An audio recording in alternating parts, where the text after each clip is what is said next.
ఇటీవల కాలంలో న్యాయవాదులపై దాడులు కూడా ఎక్కువ జరుగుతున్నాయి. అవునండి. మరి దీనికోసం మీరు అడ్వకేట్స్ ప్రొటెక్షన్ యాక్ట్ అని ఏమన్నా అమలు చేసేందుకు పోరాటం చేస్తారా? ఖచ్చితంగా చేయాల్సిన అవసరం ఉంది. మీకు ఎగ్జాంపుల్స్ చేస్తే మీకు ఆశ్చర్యం వేస్తుంది. కొన్ని రాయలసీమ జిల్లాలో అయితే పేరు కరెక్ట్ కాదు మాట్లాడడము, అడ్వకేట్ అటువైపు కేసు గెలిస్తే చంపిన సందర్భాలు ఉన్నాయి, చంపేసిన సందర్భాలు ఉన్నాయి. నువ్వు మా కేసు ఓడగొడతావా అంటే నీ వల్ల ఓడిపోయా, నువ్వు లేకపోతే గెలిచేవాళ్ళ, నువ్వు కృషి చేసి గెలిపించావని ఇన్ని చంపిన సందర్భాలు ఉన్నాయి. ఖచ్చితంగా ఒక డాక్టర్ ఉన్నాడు, డాక్టర్ పైన దాడి చేసినప్పుడు పేషెంట్ అటెండెంట్స్ వాళ్ళకి రక్షణ ఉంది, కేసు పెడితే ఇది ఉంది. అడ్వకేట్కి దిక్కు లేదు, దివాణం లేదు. ఖచ్చితంగా అడ్వకేట్ యాక్ట్ అనేది మా అడ్వకేట్ సోదరులు ఎవరైతే ఉన్నారో ఖచ్చితంగా పోరాటం చేస్తున్నాను.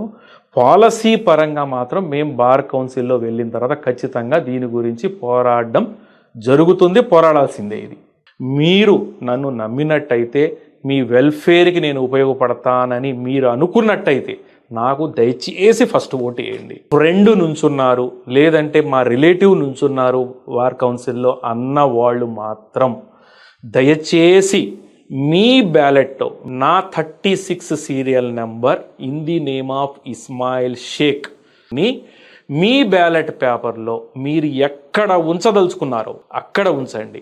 అంటే మీరు 1, 2, 3 మీ ప్రయారిటీస్ ఉంటే నా ఓటుని 4లో ఉంచండి. లేదు, బార్ కౌన్సిల్ ఏదైతే 5 ఓట్లు మినిమంగా వేయమని అంటుంది కాబట్టి మీరు 5 కూడా పూర్తి చేసుకున్న తర్వాత 6లో నన్ను ఉంచండి. లేదు, 9, 10 నెంబర్స్ వర్కౌట్ చేసుకుని వచ్చి ఉంటారు, వారు నా 36 నెంబర్ మీద 11 వేయండి. లేదు, నా మీద కోపం ఉన్నవాళ్ళు 18th ఓట్ వేయండి. నేను last but not the least 36 number పైన మీ బ్యాలెట్ పేపర్లో నాకు ఒక చిన్న అవకాశం కలిగించండి. I will be grateful for my entire life.